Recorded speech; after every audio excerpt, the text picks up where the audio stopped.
시청자 여러분 안녕하십니까? 21대 국회의원 선거 후보자 토론회 맞짱 토론 강대강 진행을 맡은 박민입니다. 코로나19로 인해 전 세계가 위기를 겪고 있습니다. 이럴 때 정치인들의 역할에 따라서 위기가 기회가 되거나 아니면 위기가 더욱 가중되는 경우 볼 수 있는데요. 오는 4월 15일은 앞으로 4년간 의정활동과 이 지역 현안을 이끌어갈 국회의원을 뽑는 날이죠. 지역에 기회를 가져올 후보는 과연 누군지 LG 헬로비전 전북방송과 전북 CBS가 남원임실 순창선거구 후보 초청 토론회를 마련했습니다. 오늘 토론회는 공직선거법 제82조에 따라 진행이 됩니다. 이 토론회 전일까지 공표된 여론조사에서 평균 상위 순위를 보인 2명의 후보만 초대했는데요. 오늘 토론에 함께 해주실 후보들 먼저 소개해 드리겠습니다. 먼저 더불어민주당 이강래 후보 나오셨네요. 반갑습니다. 네, 무소속의 이용호 후보 어서 오세요. 네, 안녕하세요. 자, 두 분 오늘 뭐 자리가 지금 선거에서 처음 만나시는 건 아니시죠? 지금 세 번째라고 제가 들었는데 오늘 뭐 소감이 좀 어떠세요? 예, 오늘 첫 토론이기 때문에 좀 설레기도 하고 약간 긴장되기도 한다는 말씀드립니다. 네. 이용호 후보도 좀 떨리세요? 떨리는 것은 없죠. 우리 주민들과 만난 일이기 때문에 네. 담담하게 당당하게 제 소신과 정책을 펴도록 하겠습니다. 네, 자, 두 분 모두 품격 있는 토론 당부 드리겠고요. 본격적인 토론에 들어가도록 하겠습니다. 먼저 출마 이유, 내가 당선되어야 하는 이유에 대해서 1분 정도 좀 시간을 드릴게요. 1분 안에 충분히 출마의 변 소개해 주시기 바랍니다. 먼저 이 추첨 순서에 따라서 이용호 후보에게 기회 드리죠. 1분 드립니다. 예, 사랑하는 남원임실 순창 유권자 여러분, 일 잘하는 사람, 기호 7번 이용호 후보입니다. 저는 지난 4년 동안 정말 밤낮 없이 뛰었습니다. 한날 한시도 허투루 보내지 않았습니다. 그 결과 우리 지역에 희망의 씨앗을 뿌렸고, 그리고 수십 년 동안 수건 사업 키트를 마련했다고 생각합니다. 또 지역 예산을 위해서는 여야를 가리지 않고 찾아가 설득하고 호소하고 또 때로는 시위와 농성도 마다하지 않았습니다. 그 결과 남원 같은 경우는 제가 국회의원이 처음 됐을 때는 3천억 예산이었는데 지금은 8천억으로 늘어났습니다. 그 3천억 가까운 수치에 저의 땀과 눈물과 모든 것이 들어있다고 생각을 합니다.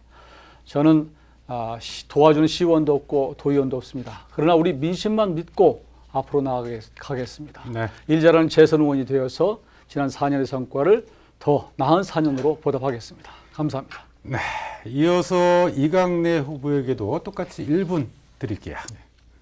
안녕하십니까. 더불어민주당 후보 이강래입니다. 코로나19 사태를 맞아서 얼마나 고생이 많으십니까? 임순남 지역은 모든 주민들의 노력 덕택에 청정지역을 유지하고 있습니다. 문재인 대통령과 민주당은 이 난국을 극복하기 위해서 모든 최선의 노력을 다하고 있습니다. 정부 정책에 협조하면서 안전수칙을 철저하게 지킨다면 머지않아 이 사태 종식될 것이라는 희망을 갖게 됩니다. 지역의 산적한 현안 문제를 풀기 위해서는 힘있는 여당 중진의원이 필요하다는 요청에 따라서 제가 출마하게 되었습니다. 4월 15일 제가 당선돼서 중앙으로부터 많은 지원과 협력을 이끌어내서 남원 순창 임실 발전 확실하게 앞당기겠습니다. 감사합니다. 네, 두 후보의 출마의 변 들어봤고요. 이제 바로 이어서 쟁점 토론으로 들어가 보겠습니다. 이 쟁점 토론은 토론 시간은 8분이고요. 그래서 후보당 4분씩의 시간이 주어집니다. 발언하신 시간만큼 이제 4분의 총 시간에서 차감이 되고요. 두 분이 이제 1분 정도씩 좀 교대로 주고받기 식으로 이 토론을 좀 해주시면 되고요. 만약에 상대 후보의 발언 중간에 끼어들어서 발언하실 경우 그 시간도 총량 시간에서 제해진다는 점, 이 부분 좀 분명히 하시면 좋겠습니다. 남은 시간 잘 활용해 주시기 바라겠고요. 질문 드리죠. 사실 이제 코로나19 사태로 인해서 공공의료 시스템 구축이 시급한 과제다라고 하는 것들이 확인이 됐습니다. 하지만 이제 지역 현안 가운데 하나인 남원 국립공공의료대학원 관련 법안은 현재 국회 처리가 불투명한 상황이거든요. 이 공공의료대학원 설치법 관련 법안 처리가 안 된 이유는 무엇이고, 그러면 또 어떻게 그러면 이걸 해결해 나갈 것인지, 공공의대법, 무산 원인과 해법에 대해서 토론을 해주시면 되는데요. 사전 추첨에 따라서 발언 순서는 이용호 후보 그리고 이강래 후보 순으로 진행을 하겠습니다. 먼저 이용호 후보에게 시간 드립니다. 우선 공공의대법이 이번 국회에서 처리가 되지 않은 것을 안타깝게 생각합니다. 사실은 이 법은 원래 서남대가 폐교되면서 그 의대 정원 49명을 공공의대로 만들어서 뭔가 이 의료 격차가 있는 농촌, 어촌, 이 산간 벽지에 의료복지를 만들자, 그런 차원에서 시작이 된 것입니다. 사실은 서남대 폐교 과정에서 제가 제일 먼저 대안으로 공공의대를 주장을 했고요. 네. 그게 3년 전 12월입니다.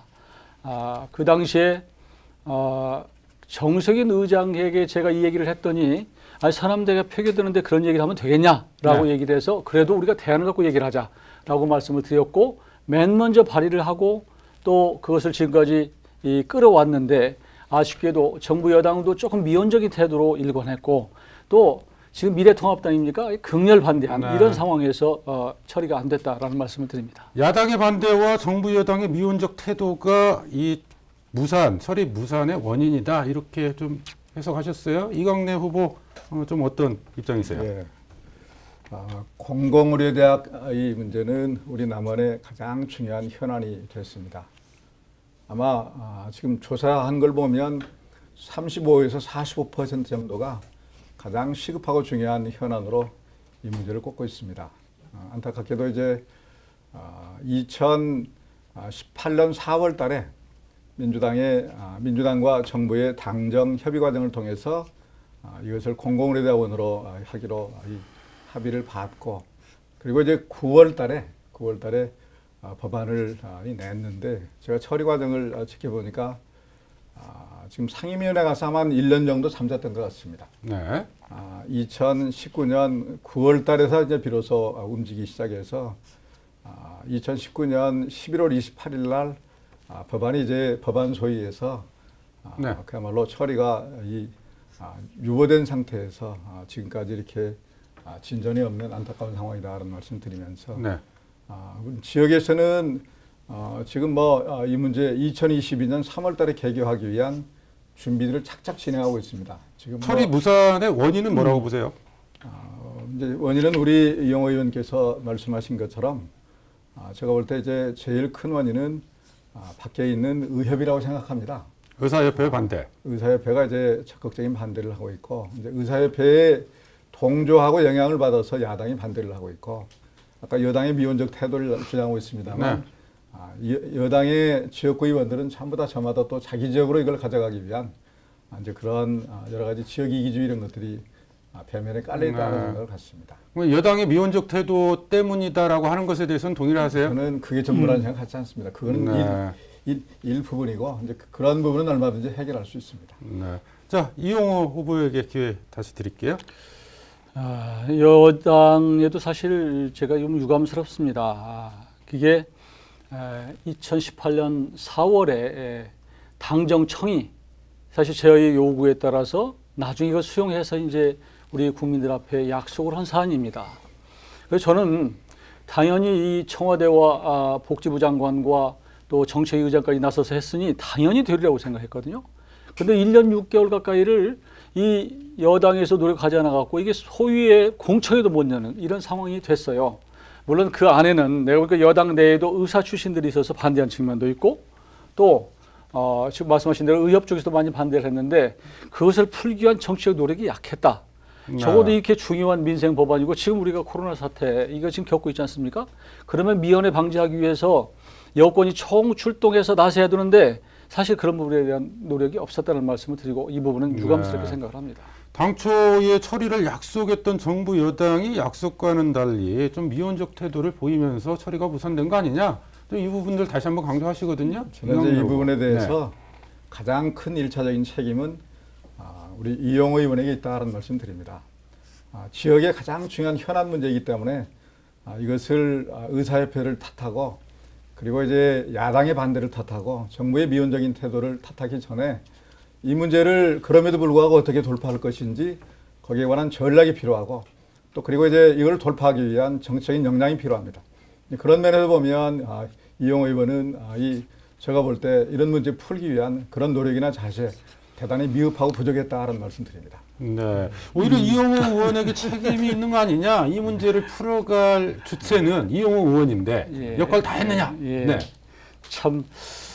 그 말 듣고 어떻게 답변할지 모르겠는데요. 아마 우리 남원 시민들, 전북 도민들 그 과정 잘 알 것입니다. 법안 제가 발의하고 또 전북 의원들 모아서 성명 발표하고 피켓 시위하고 심지어 미래통합당 앞에 가서 제가 시위 농성한 것도 잘 알 것인데요.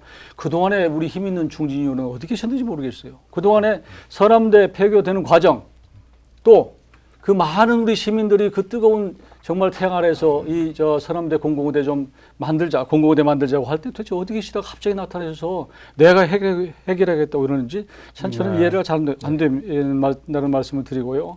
이게 정말로 저는 야당 설득하고 여당 설득하고 수없이 했습니다. 이게 일개 의원이 된다고 보기는 탓하는 것은 정말로 그것은 남의 탓하는 것이고요. 잘 아시는 것 같이 중진이 안 된다고 하는 것, 중진론을 얘기하는데 슈퍼 중진이 누굽니까? 네. 정세균 의장이에요. 정세균 의장이 나서서 엄청 설득했습니다. 그 과정 정세균 의장한테 물어보세요. 이강래 우리 후보께서 오시면 된다? 제가 보기에는 안 되는 얘기입니다. 자꾸 그렇게 말씀하시면 안 돼요. 네, 이강래 후보. 조금 더 말씀드리겠습니다. 국회의원은 피켓 시위하고 성명서 내고 하는 일이 중요한 일이 아닙니다. 바로. 이용호 의원 상임위원이 어디셨죠? 소속 상임위원회가 지금 국토교통위입니다. 지금은 예결위고. 예. 예, 그렇죠. 이 문제 푸는 상임위는 어디입니까? 그럼 잘 아시지 않습니까? 보건복지위원회죠. 그러나 이 문제는 그 복지위 차원의 문제가 아니에요. 여야 간에 적어도 당정청이 약속을 했으면 그 문제를 여권에서 힘있게 밀어붙여야 되는 거. 원내대표 차원에서 당대표 차원에서 안 하지 않았습니까? 제가 볼 때 이제 이용호 후보는 이비열께도 할 말이 없게 되는데 그동안의 노력을 우리 남은 시민들의 노력을 과소평가하는 거예요. 어디 계시다 오셨어요? 도대체? 저는 도롱에서 사장하고 있었습니다. 도롱에서 사장하고 있어서 제가 나설 상황은 아니었다는 말씀 드리고 이제 그리고 이용호 의원은 제가 볼 때 이제 문제 풀 의지가 없었다라고 말씀드립니다.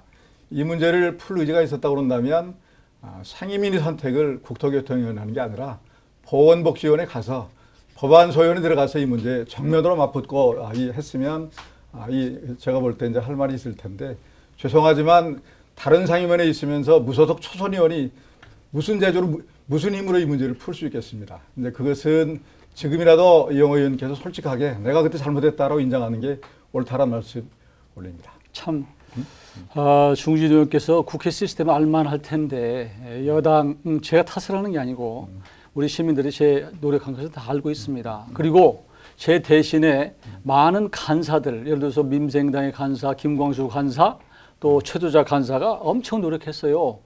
그럼에도 불구하고 야당의 강력 반대 때문에 안 된 측면이 있고요. 그동안에 마치 여당만 중진하면 된다고 하는 것은 우리 시민들을 우롱하는 차사입니다. 어디 계시다 오셨어요 도대체? 네? 한번 피켓을 한번 들었습니까? 네. 시위에 참가라도 했습니까? 마무리해 주시죠. 네. 이거는 이제 제 입장에서 다음에 이 주도권 토론 가능하죠? 네, 주도권 토론 또 기회는 있습니다. 네. 그러니까 제가 볼 때 안타깝지만 우리 이용호 의원 많은 노력했다고 하는데 제가 볼 때 이 문제를 푸는 이 맥을 잡고 그리고 이제 정확한 방법으로 노력했다면 인정을 하겠는데 죄송하지만 그러지 못했다는 말씀 드립니다. 네, 국립공공의료대학원 남원 공공의대 설치법, 이 공공의대법 무산 원인과 해법은 무엇인지 이 두 후보의 의견 토론 들어봤는데요. 서로 좀 서로에게 책임이 있다 이렇게 좀 강하게 압박하는 그런 토론이었던 것 같습니다.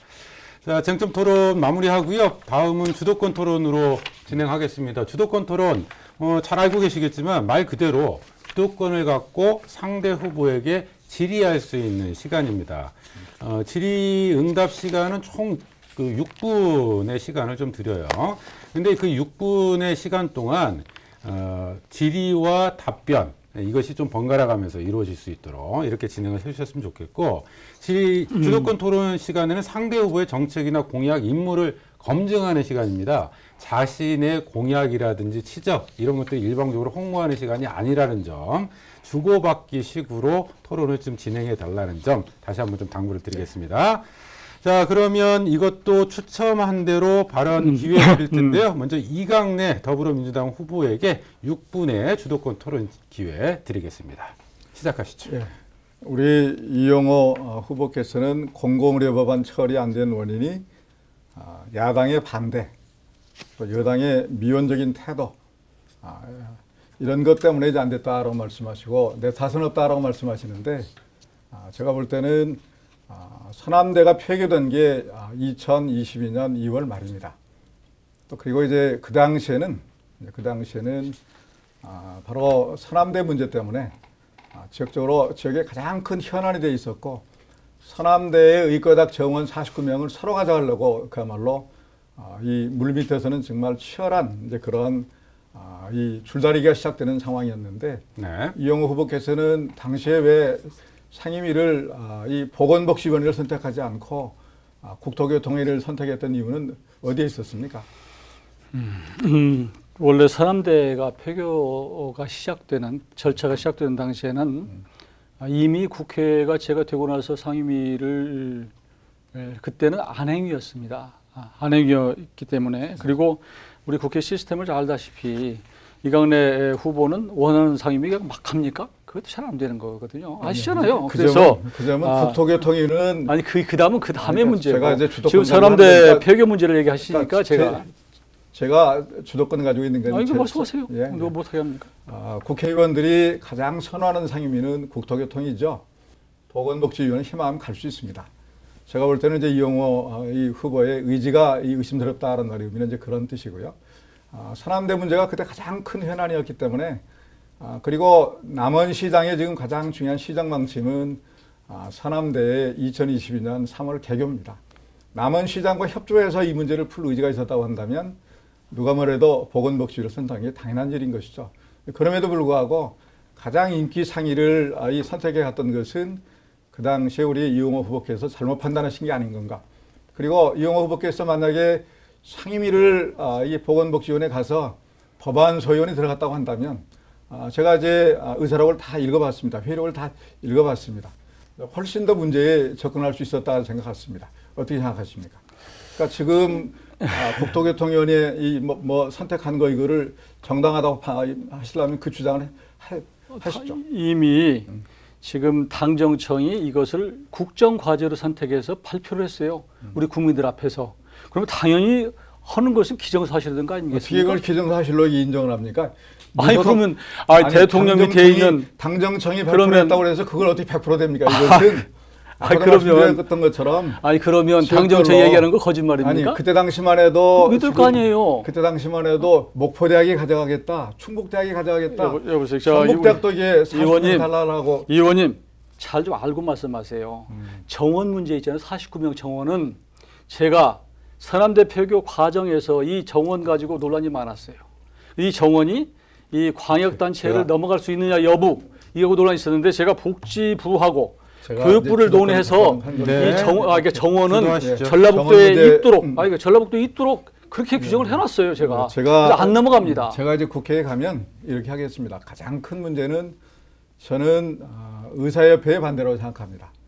그러니까 지금 국회 안에서 야당이 반대하고 있지만 야당의 반대 배면에는 의사협회가 있어서 의사협회의 반대를 이거를 이제 어느 정도 완화하고 의사협회 설득하려고 그러면 정부나 청와대 도움 없이는 불가능합니다. 또 그리고 이제 의사협회가 만약의 경우에 설득이 되면 야당은 굉장히 설득이 쉬워질 겁니다. 국회의원의 노력은 국회 상임위원회장에서만 역할하는 게 아닙니다. 제가 볼 때 이 문제를 풀 의지가 있다고 그런다면 청와대나 정부를 통해서 의사협회를 설득도 하고, 또 그리고 이제 야당 해당 의원이 이 설득이 안 되면 야당 대표나 또 야당 중진들하고 또 협의하는 과정도 거쳐서 문제를 풀고 또 이제 여당 의원이들 할지라도 이 부분은 정책 쟁점이 아닙니다. 당론이라고 그러지만 권고적 당론이지 이 구속력을 갖는 그런 당론이 아닙니다. 이제 그런 상황이기 때문에 제가 볼 때 이제 힘 있는 여당 중진이 그래 필요하다는 말씀 드리고 제가 감히한 연중에 해결할 자신 있습니다. 제가 감히한 연중에 이 문제 확실하게 해결해야 선거 전에는 다 해결할 수 있다고 얘기하지요. 아니 그런 보관도 가지고 있습니다. 중진이면 다 될 것처럼 얘기하는 것은 유권자를 현혹하는 일이다 이렇게 생각하고요. 아까 이강래 의원보다 후보보다 훨씬 더 센 슈퍼 중진 지금 총리로 가신 정세균 의장. 정세균 총리가 해당 지역이 아닌데 무슨 아니요. 얼마나 큰 이해관계를 지금 저 이완주 시장하고 정세균 의장하고 굉장히 가깝고 저하고도 긴밀히 논의를 했어요. 나중에 저한테 뭐라고 하는지 아십니까? 도저히 안 되겠네. 이렇게 얘기했어요. 마치 이 문제는 여당 중진만 되면은 그러면 다 해결처럼 한 것은 그건 아니고요. 적어도 말씀하시려면 이용호 의원이 보건복지위원회 법안 소위를 가서 노력을 하면서 이런 이야기하면 다음에 갈게요. 이번에 되면 제가 가려고 합니다. 보건복지위 간사로 가려고 그래요. 제가 볼 때는 더 이상 기회가 없을 것입니다. 예. 하여튼 뭐 그런 걱정은 그렇게 알아서 하시고요. 마치 여당 중진이면 될 것처럼 얘기하는 것은 시민 우롱하는 거예요. 30초 정도 남았어요. 제가 더 말씀을 갖겠습니다. 남원 시민들 입장에서는 막 그동안 그야말로 이제 시민단체가 동원이 돼서 가서 국회 앞에도 시위도 하고 여러 가지 어려움이 많았습니다. 그러나 해당 지역의 국회의원이 해야 할 역할을 제대로 했다고 한다면 그런 고생 안 해도 된다는 말씀 드리면서 제가 이제 당선되면 연중에 확실하게 이 문제 해결해내겠다는 말씀. 그분들과 함께 이제 한번 시위장에 나왔습니까? 나와서 제대로 정말로 땀을 냈습니까? 도로공사 사장이었습니다. 이강래 후보의 주도권 토론 여기서 마무리하고요. 바로 이어서 우리 이용호 후보의 주도권 토론 역시 6분의 시간 드리겠습니다. 시작하시죠. 6분 동안에 제가 이렇게 주도권을 갖고 얘기하는 것입니까? 예. 네. 참 우리 이 후보님 역시 중진 의원이라 참 얼굴이 참 두툼하다 이런 생각을 하게 됩니다. 지금 이 후보께서 3선 의원을 하셨잖아요. 12년 동안. 예, 그렇습니다. 우리 유권자들 남원 순창 주민들은 뭐라고 그러냐면 이 후보가 3선했던 12년 동안이 잃어버린 12년이다 이렇게 얘기를 합니다. 그때 있었던 여러 가지 기관들 다 나갔고 있던 것도 다 뺏겼다. 도대체 뭘 가지고 이렇게 갑자기 나오신다고 그러냐. 더구나 지역구도 갑자기 우리 농촌 체질이 아니다 그러고 서울로 올라가셨던 분이 갑자기 나타나서 내가 중진 의원 되면 다 해결하겠다라고 얘기하는 걸 납득을 잘 못합니다. 우선 왜 나왔어요? 왜 나오셨어요 도대체? 난 정말 궁금해요. 왜 나오셨습니까? 예. 왜 나오셨어요? 아까 제가 누가 나오라고 그랬습니까? 말씀하신 것처럼 저는 처음부터 제가 여기 나올 생각이 있었던 건 아닙니다. 그런데 이제 작년 지방선거 이후에 저에게 돌아달라는 그런 요청이 많았고 저는 청와대 이 도로공사 사장 가면서 적절한 시점에 정부에 들어가서 문재인 대통령하고 임기를 같이 할 생각이었습니다. 그런데 이제 지방선거 이후에 지역이 너무 힘들고 어려우니 이해하겠고요. 힘 있는 여당 중진이 꼭 필요하다. 저는 이제 그 수없이 말씀하셨으니까 여당 중진 필요하죠. 제가 여당 중진 될게요. 좀 기다리세요. 제가 됩니다 충분히. 여당 될 일 없어요. 그러니까 적어도 3선을 해서 이 지역에서 사실은 불신임을 받지 않았습니까? 8년 전에. 그리고 다시 서대문으로 올라가셨단 말이에요. 거기서도 실패하셨어요. 그때 여러 가지 변이 있었습니다. 그러면 적어도 힘있게 서대문을 가셨으면 거기서 또 뿌리를 뽑아야지 또 다시 내려오셔서 한다는 게 납득이 안 된다 그런 말씀을 드리고 지역 주민들의 요청 때문에 왔습니다. 제가 들어본 지역 주민들 요청하셨던 분들은 한 번도 만난 적이 없습니다. 그리고 또 한 가지 이 내려오셔서 더구나 도로공사 임기가 남았는데 그건 무책임한 일이에요. 도로공사를 맡았으면 처음부터 출마 생각이 있었으면 그 자리를 맡으면 안 되는 거예요. 그렇죠? 그러다가 나중에 이제 중간에 나오셨는데 제가 처음부터 갈 때부터 그랬는데 아니었고 중간에 지방선거 이후에 그런데 이 과정에서 이 지역에서 4년 동안 열심히 표밭을 갈고 있었던 후배 정치인이 있습니다. 알죠? 우리 박희승 위원장이 계셨는데 지난 경선 과정을 보니까 박희승 후보가 여론도 높더라고요. 여론이 높다고 하는 것은 지지도가 높다고 하는 것은 민심이 거기에 있다는 겁니다. 그런데 이 경선 과정을 경선 여론조사 결과가 근소한 차이였습니다. 아니요, 무슨 막 제가 차이가 한다는 게 제가 알고 있는 것은 많이 10몇 프로 상당히 차이 났단 전혀 말이에요. 그렇지 않습니다. 질문을 해주시면 그래서 네, 말씀 답변할 나누고 시간을 하시기 좀 주시기 바랍니다. 그래서 이렇게 민심과 좀 결이 다른 경선 결과가 나와서 많은 분들이 좀 의아하다라고 하는 생각을 하고 있어요. 제가 근데 그 부분 좀 답변을 잠깐만 제 질문을 드릴게요. 그래서 제가 박희순 후보라도 좀 억울한 측면이 있겠구나 하는 생각을 들어서 저도 사실 8년 전에 그런 비슷한 경험을 했습니다만 네. 그래서 이 박희순 후보께 좀 한 말씀 좀 이렇게 해주셨으면 하실 말씀이 있을 제가 이제 텐데. 인간적으로 박희승 후보에게 대단히 미안한 마음을 가지고 있고 선배로서 참으로 안타깝다라는 마음을 갖고 있습니다.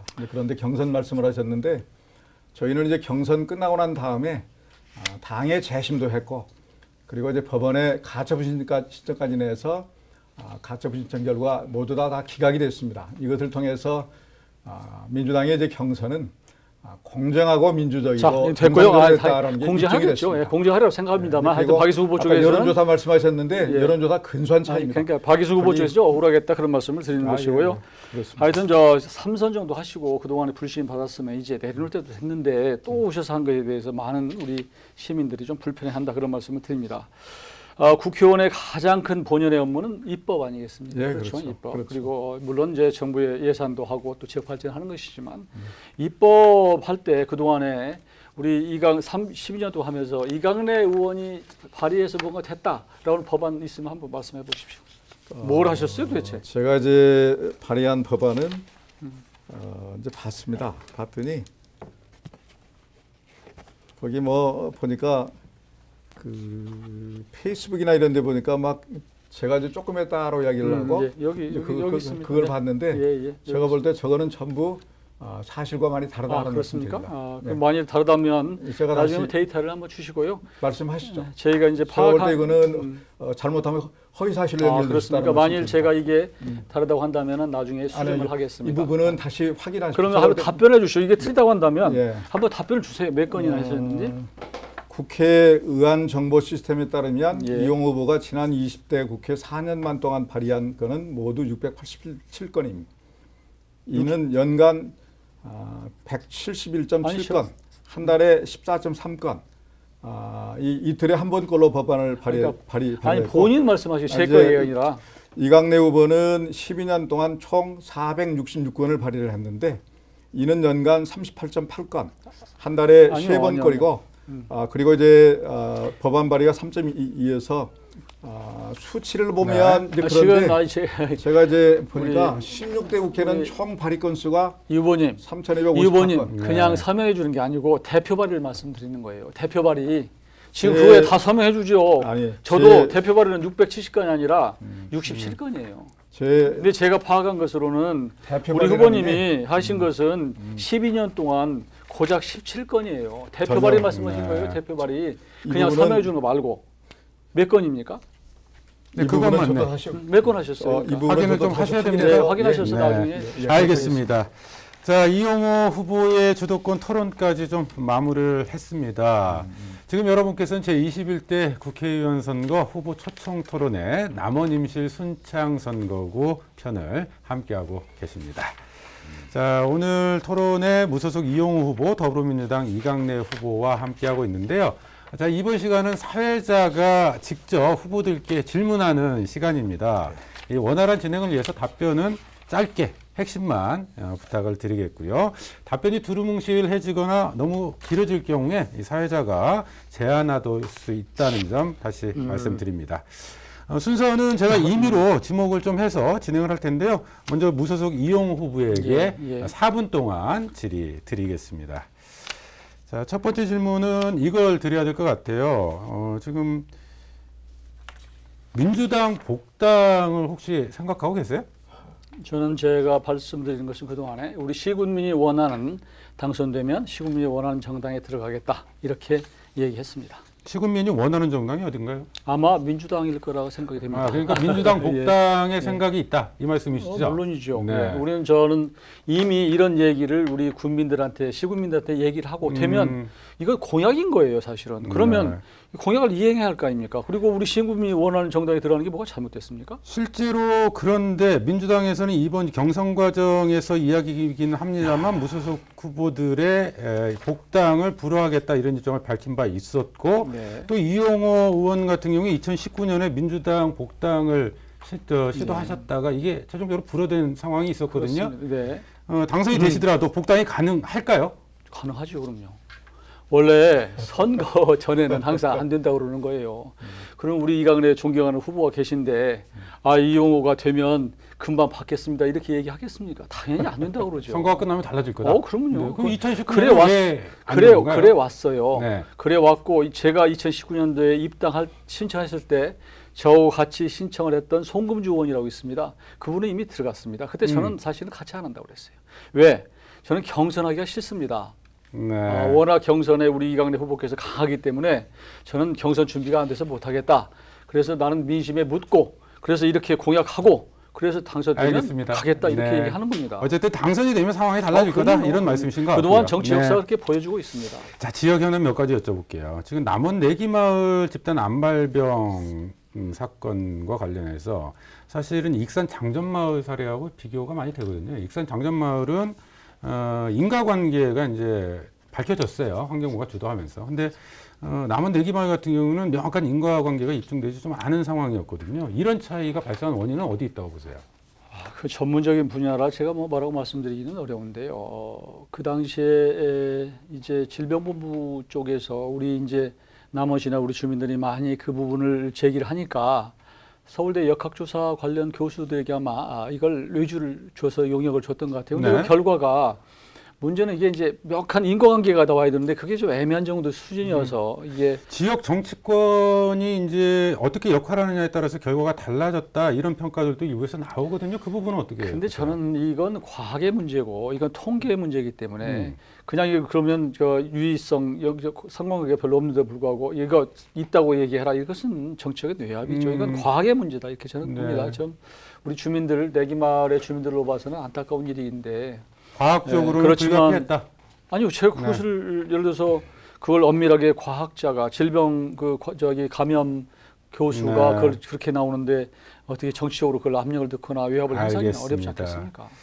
자, 이 시간이 많지 않아서요. 짧게 좀 여쭤봐야 될 것 같아요. 지금 새만금 해수유통이 이제 전북 지역 현안이거든요. 물론 남은 임시순창 지역이 직접 관련이 없다라고 생각할 수도 있겠습니다만 이게 전북 지역 전체의 현안이다 보니까 새만금 해수유통에 대한 입장 이것을 이제 시민단체에서 질문하기도 했었는데 무응답으로 답변을 하셨죠. 혹시 입장이 좀 어떻게 되나요? 사실 새만금 해수유통에 대해서 대부분 지금 우리 그쪽 관련된 우리 의원들의 입장은 뭡니까?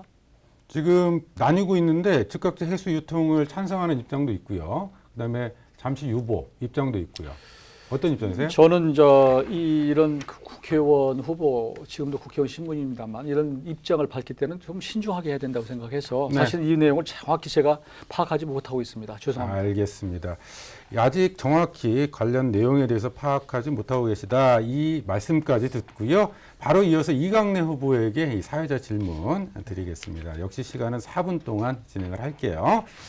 자, 우리 이강래 후보에게 먼저 이 질문 드려야 될 것 같아요. 지금 도로공사 사장으로 재직하는 과정 속에서 가장 크게 고통을 받았던 수납원들 문제, 톨게이트 수납원 노동자들 문제, 이 자리를 빌려서 그 수납원들에게 좀 하고 싶은 말씀이 없으신지 이 질문으로 시작을 해야 될 것 같아요.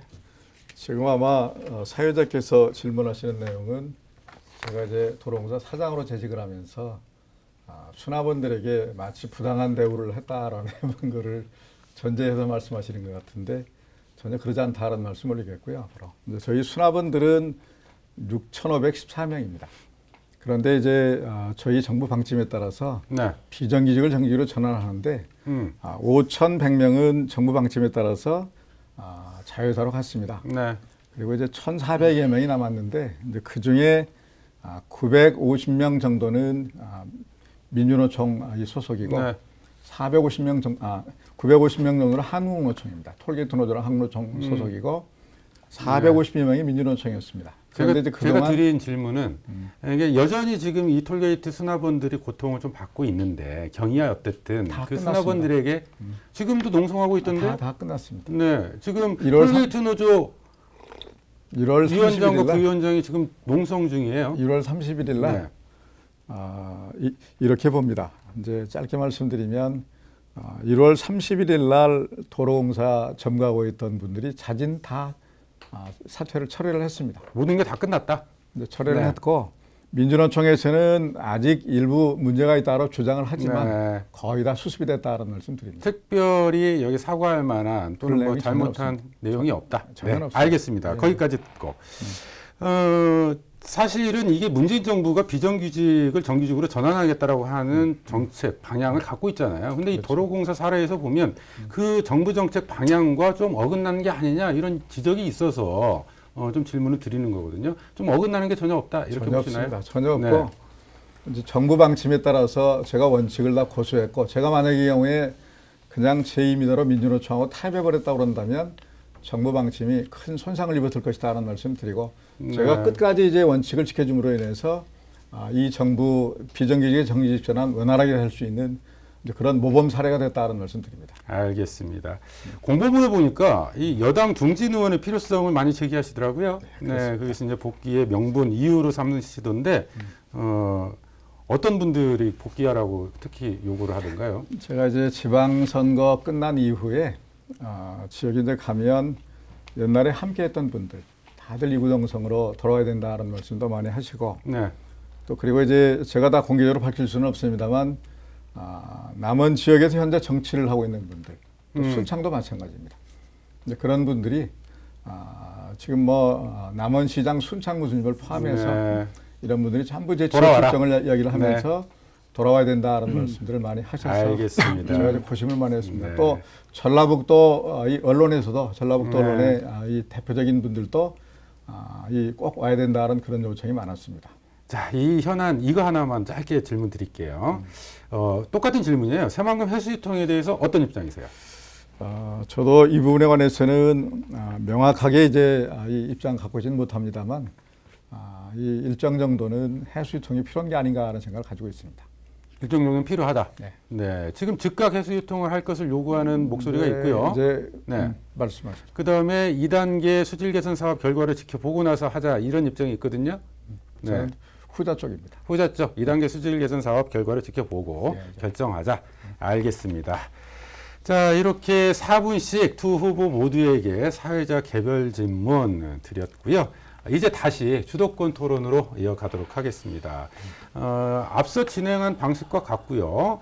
이번에는 반대 순서로 주도권 드리도록 하겠습니다. 시간은 6분이고요. 일방적으로 진행이 될 경우에 사회자가 제재할 수 있다는 점 다시 한번 좀 말씀드리겠습니다. 그러면 순서에 따라서 이용호 후보에게 6분의 시간 먼저 드리죠. 네. 조금 전에 우리 이강래 후보께서 여당 중진 돌아와라 라고 얘기했던 분이 남원시장하고 순창 군수라고 말씀하셨는데 그렇습니까? 확인하겠습니다. 제가 이제 공개적인 자리는 아니지만 비공식적으로 그런 대화가 있었습니다. 그렇습니까? 네. 두 분이 요청을 했다. 아니, 두 분만은 아니고 이게 수많은 사람들이 두 분을 확인하는 겁니다. 네, 그렇습니다. 그리고 공공의대 이제 중진이면 된다고 그러는데 공공의대가 뭡니까? 공공의대가 뭔가요? 알고 계신가요? 설명. 저를 그렇게까지 막 설명해 주세요. 공공의대에 대한 개념이 다 있을까 지금 일반 의과대하고 다른 점은 여기를 이제 졸업하면 10년 동안 공공 분야에 종사를 해야 되죠. 왜 공공의대를 만드는 거예요?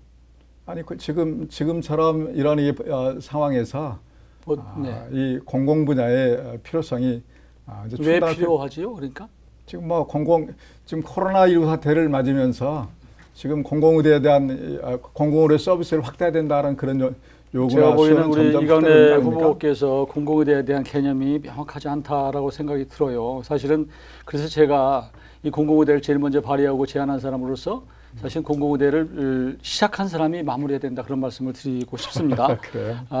그리고 사실은 이제 선출직 공무원은 선출직 공직자는 이게 품성이나 덕목이 이게 굉장히 중요합니다.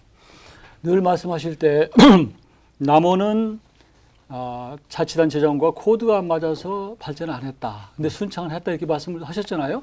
그렇죠? 그런 적이 있죠. 과거에 그런 사례가 있었다는 말씀. 그렇게 말씀하셨잖아요. 제 경험으로 이제 그렇게 네, 그러니까 느꼈습니다. 뭐 그런 측면은 뭐 모르는 바는 아닙니다만 코드가 안 맞아서 지역 발전 안 된다라고 하면 가장이 부부 사이가 안 좋아서 나는 우리 가족의 생계를 책임 못 지겠다 이런 거하고 똑같은 거라고 생각해요. 비유하자면 좀 과장이 있을 수 있지만 너무 비유가 잘못된 것 같습니다. 네, 과장이 있을 수 있지만 네, 그래서 저는 적어도 이 의원으로서 이 지역 발전을 위해서 최선을 다한 모습은 아니었다라고 저는 이제 지적을 하고 싶어요. 왜냐하면 어떤 부분인지 구체적으로 말씀해 제가 말씀을 드릴게요. 말씀을 해보시죠. 네. 구체적으로. 왜냐하면 소통은 노력하는 겁니다. 그러니까 지자체장이 있고 의원이 있으면 서로 노력을 해야 되는 것이지 무조건 다르다고 해서 안 된다고 하는 것이 저는 납득이 안 되는 것이. 저는 왜냐하면 제가 할 때는 남원시장하고 이용호 의원이 지금 남원시장과 할 때보다는 훨씬 더 소통이 잘 됐다는 생각 같습니다. 근데 왜 발전이 안 됐어요? 그게 잘 됐는데. 이제 정치적인 여러 가지 역학 관계가 있었죠. 아니 소통이 된다고 또 말씀하시면 그러니까, 무슨 말씀입니까? 단체장은 소통이 됐지만 이제 그때는 밑에가 안 됩니까? 아니 이제 그 당시에 선거 결과 때문에 여러 가지 제약이 많았습니다. 저는 소통은 노력하는 것이 필수라고 생각합니다. 더구나 지도자라고 하면 그래서 그러면 저는 사실 남원시장 저 당이 다르고 제가 처음에는 국민의당이고 국민의당 뭐 원내대변인도 하고 제가 정치의장도 했는데 당이 달라도 소통을 잘 했어요. 왜냐하면 이 시장님이나 저나 어차피 우리 시민들을 위해서 뽑힌 사람입니다. 당연히 해야죠. 그분들을 봐서라도. 그런데 그 탓을 하고 발전하시게 되는 게 말이 되느냐. 그러면 저는 지난 4년 동안 어떻게 예산을 5,250억 정도에서 어떻게 8천억 정도까지 끌어올렸는가.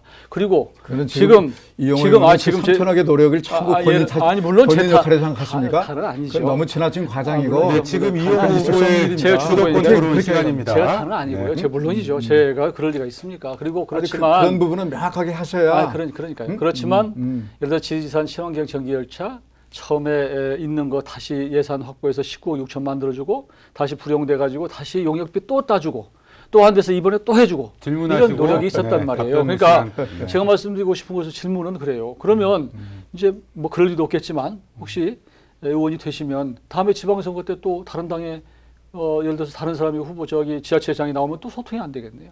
그럼 어떻게 합니까? 이제 제가 이제 12년 동안 국회의원 하면서 많이 느낀 것은 역시 원팀이 돼야 된다는 생각을 했습니다. 원팀이 참 중요하구나.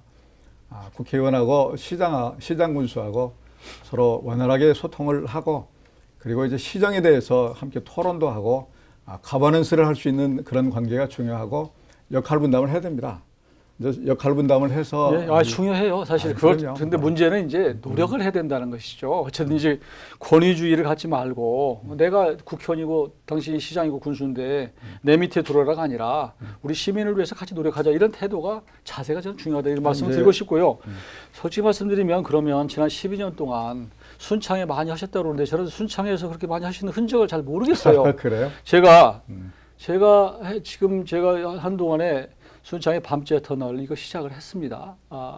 근데 10년 동안 이런 현안을 왜 해결을 못했는가? 더구나 그 당시에 순창하고 지자체하고 같았잖아요. 근데 왜 안 됐어요? 이제 순창은 지금 장류산업, 또 이제 장수산업, 강천산 이런 것들을 제가 이 12년 동안 열심히 노력해서 지금까지 왔다는 말씀 드립니다. 아마 순창에 아까 제가 하는 일 없다라고 하는 말씀에 대해서 순창 국민들이 동의하지 않을 것이다라는 말씀 드립니다. 밤새 터널은 저도 동의하기가 조금 어렵고요. 물론 이제 같이 노력한 것이겠죠. 그렇지만 제가 이제 질문하는 취지는 그러니까 자치단체장과 코드가 안 맞으면 나중에 순창군수가 달라지고 또 다른 임실군수가 달라지면 여전히 안 될 거 아니냐. 그러니까 적어도 국회의원으로서의 품성이나 자질은 어떤 지자체장이 와도 소통의 노력을 해야 된다. 그래야지 그건 당연한 거 아니겠습니까? 그런데 자꾸 탓을 하는 것은 안 맞지 않는가.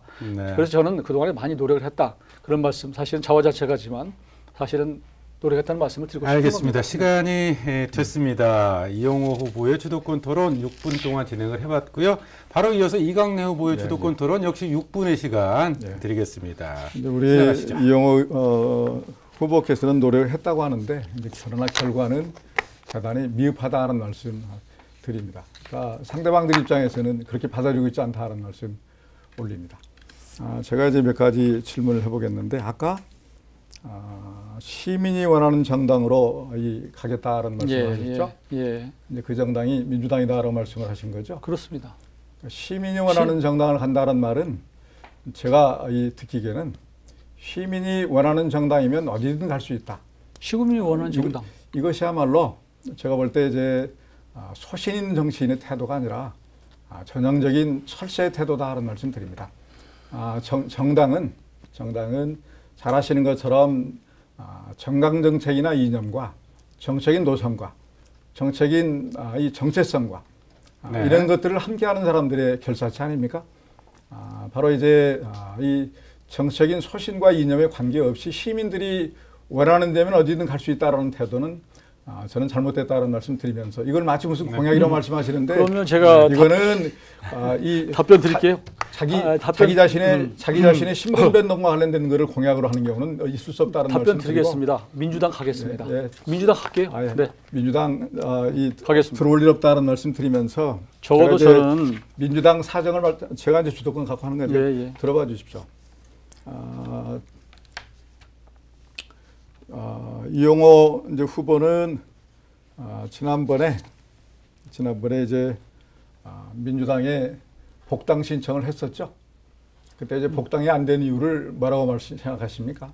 그 당시 제가 그 당직자한테 듣기는 저한테 조금 그 동안에 이제 그 국민의당에 있으면서 여러 가지 제가 했던 몇 가지 발언들이 아직 민주당에서 수용하기는 좀 어려운 측면이 있으니 좀 유예 기간이 필요할 것 같다라고 얘기를 들었습니다. 제가 명확하게 말씀을 드리겠습니다. 당시에 민주당 자격심사위원회에서는 굉장히 이제 심도 있는 심사를 했습니다.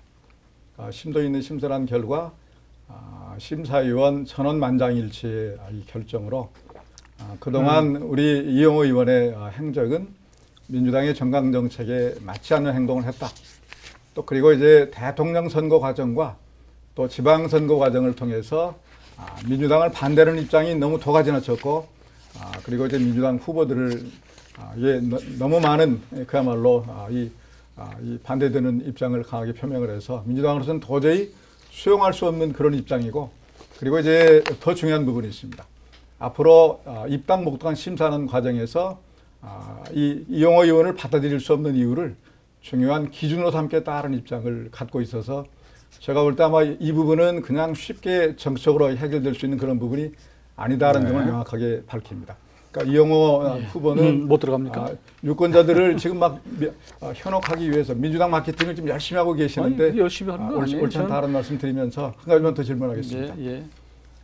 며칠 전에 이제 이낙연 총리 왔을 때 지금 사건에 대해서 말씀드리는데 그때 그 자리에 왜 오실 생각을 하시게 됐죠?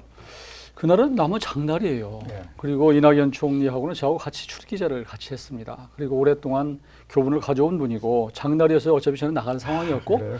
스치면서라도 악수라도 하고 인사라도 하고 싶었어요, 사실은. 그런데 저를 원천적으로 아예 못 보셨는지 모르겠는데 저를 원천적으로 밀어붙여서 넘어지고 다쳤습니다. 저는 오히려 민주당 쪽에서 그러면 차라리 이게 현역 국회의원이고 그러니까 지나가면서 악수 정도 하고 이런 것들은 그것을 굳이 그렇게 몸으로 밀쳐가지고 넘어뜨려야 되는가? 제가 이제 이해를 못해요. 제 시간을 주십시오. 네, 이강용 의원 주도권 토론이에요. 이제 이낙연 이 전 총리가 온 것은 개인 자격으로 온 게 아니라 민주당의 지금 상임 선대위원장으로서 또 코로나19 사태 이 극복 대응 위원장으로서 지금 남원의 민심 탐방을 하고 코로나 사태 때문에 이 공설시장 장사도 안 되고 여러 가지 힘들 거기 때문에 지역 주민들을 위로하고 그리고 이제 민주당의 지역위원장이자 후보인 저를 지원할 목적으로 온 당의 공식 행사입니다. 바로. 그날 장날이었다고 그러지만 무소속 이 후보가 거기 참여하겠다라고 막 밀치고 오는 게 그게 정치 도의상 맞는 일입니까? 아니 제가 밀치고 갔습니까? 아니 그랬죠. 제가 밀렸죠. 지금 저 경위를 이거 자칫하면 이것도 문제될 수 있는 발언인데요.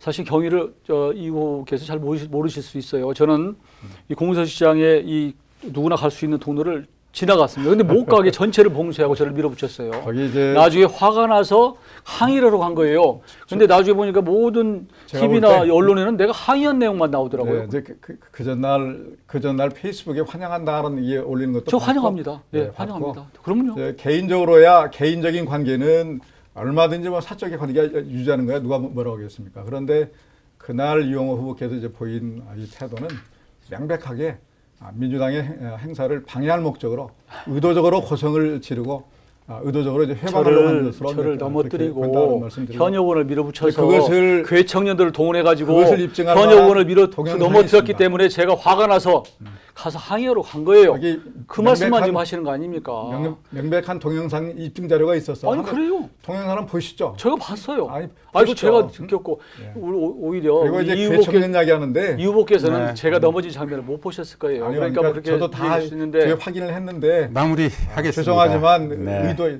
넘어뜨리는 의도 전혀 없었다는 제가 말씀입니다. 이강래 자, 후보 이강래 같으면 후보의 주도권 토론 6분의 시간 모두 소진이 됐습니다. 자, 이렇게 해서 모든 토론 순서를 마무리할 시간인데요. 두 분 어떠셨어요? 이 주도권 토론 누가 더 잘하신 것 같으세요? 이강래 후보는 누가 더 잘한 것 같으세요? 이용호 후보가 더 잘한 거예요. 이영호 후보가 더 잘한 것 같고, 이영호 후보가 보시기엔 주도권 토론 누가 잘한 것 역시 같아요? 뭐 관록이 있으셔서 우리 이강래 후보께서 뭐 잘 하신 것 같습니다. 네, 뭐 마지막- 좋은 자리였다고 생각합니다. 마지막에 이렇게 화기애애한 분위기로 마무리 좀 할 수 있을 것 같네요. 이제 유권자 여러분께 마무리 발언 시간인데요. 마무리 발언 시간은 2분씩 드리겠습니다. 2분씩. 네. 이것도 사전 추첨된 순서에 따라서 진행을 하는데요. 먼저 더불어민주당 이강래 후보에게 마무리 발언 2분의 시간 드리겠습니다. 존경하는 남원 순창 임실 이 유권자 여러분 대단히 감사합니다. 이번 4월 15일 날 치러질 총선은 참으로 중요한 의미를 갖습니다. 누가 국회의원이 되느냐에 따라서 우리 지역의 지역 발전이 좌우될 것입니다. 바로 국회의원이 누가 되느냐에 따라서 이제 달라질 텐데, 지역 발전을 하기 위해서는 국회의원과 시장 군수가 서로 호흡이 잘 맞아야 된다는 말씀 드립니다. 이용호 후보하고 이제 저 중에 누가 더 호흡이 잘 맞는지를 판단해 주십사는 말씀 드립니다.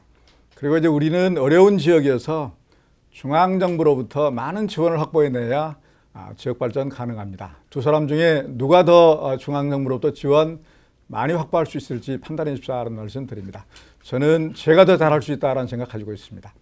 그 다음에 이제 두 번째는 이번 총선 결과에 따라서 문재인 대통령의 국정 운영 많은 영향받는다는 말씀 드리면서 민주당이 승리해야 민주당이 국회 주도권을 장악할 수 있을 만큼 승리해야 문재인 대통령 지킬 수 있다는 말씀 드립니다. 야당에서는 지금 야당이 일당이 되면 문재인 대통령 탄핵을 주장하고 있습니다. 이런 일 막아야 합니다. 민주당 저 이강래가 당선돼야 그래야 이제 문재인 대통령 지킬 수 있습니다. 세 번째는 이번 총선 결과는 다음 대선에 이 가늠자 역할을 할 것입니다. 이 민주당이 승리해야 다음 정권 재창출 가능하다는 말씀 드리면서 이 민주당 후보 저 이강래가 당선돼야 정권 창출할 수 있다는 말씀 드리면서 기호 1번 민주당 이강래 많은 성원 지지 부탁 올리겠습니다. 감사합니다. 네. 이어서 무소속 이용호 후보에게도 똑같이 2분의 마무리 발언 시간 드리겠습니다. 네, 존경하는 남원 임실 순창 유권자 여러분. 엊그저께 KBS 여론조사에서 전라북도 10개 선거구 가운데 유일하게 제가 민주당 후보를 이긴 후보입니다. 우리 시국 국민들께서 저를 얼마나 사랑하시고 좋아하면 그런 결과가 났을까. 이 자리를 빌어서 정말로 깊은 감사의 말씀을 드립니다. 이번 선거는 우리 지역이 미래로 가느냐 아니면 과거로 가느냐를 결정짓는 굉장히 중요한 선거라고 생각을 합니다. 물론 당 중요하죠. 저도 당을 가질 것입니다. 그렇지만 더 중요한 것은 그 당에 있어도 어떤 사람이냐가 중요한 겁니다. 어떤 사람이냐를 판단하는 기준은 그 사람이 과거가 어떻느냐라고 하는 것입니다. 선거를 왜 합니까? 그동안에 잘했으면 뽑아주는 겁니다. 잘 못했으면 안 뽑아주는 거예요. 그래서 그 부분을 좀 꼭 강조를 드리고 싶고 꼭 인물 중심으로 이번에 좀 선거를 해주셨으면 하는 부탁의 말씀을 드립니다. 조금 전에 이강래 후보께서 말씀하셨듯이 이번 총선이 지나고 나면 문재인 정부도 이제 중반전을 넘어서서 권력 누수 현상이 생길 단계에 올 수 있습니다. 저는 어디에 있든 간에 문재인 대통령 정부 제가 개혁을 완수하고 뭔가 성과를 낼 수 있도록 저도 협력하겠습니다. 제가 조금 전에 말씀드렸지만 우리 시군민이 원하는 정당, 사실상 토론에 말씀드렸지만 민주당이라고 저는 생각합니다. 들어가서 정말로 미력이나마 힘을 보태겠다 그런 말씀을 드리고 이번에 되면 제가 재선입니다. 이 초선이 아니에요. 재선되면 빠르면 상임위원장 아니면 간사를 합니다. 간사가 처리하는 거예요. 제가 보건복지에 가서 이거 필요한 법안 다 처리하고 정말로 우리 이 지역 현안과 또 예산 활동을 위해서 제가 모든 걸 다 하겠습니다. 일 잘하는 사람, 재선 의원도 만들어서 많이 이용해 주세요. 감사합니다. 네, 지금까지 제21대 국회의원 선거 남원 임실 순창 선거구의 이 두 후보와 1시간여 동안 토론 진행했는데요.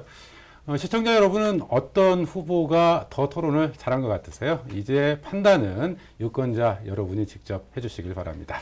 지금까지 더불어민주당 이강래 후보 그리고 무소속 이영호 후보와 함께했네요. 두 분 모두 수고하셨습니다. 감사합니다. 예, 맞습니다. 지금까지 21대 국회의원 선거 후보 초청 토론회 남원 임실 순창 선거구 편을 보내드렸습니다. 함께해 주신 여러분 고맙습니다.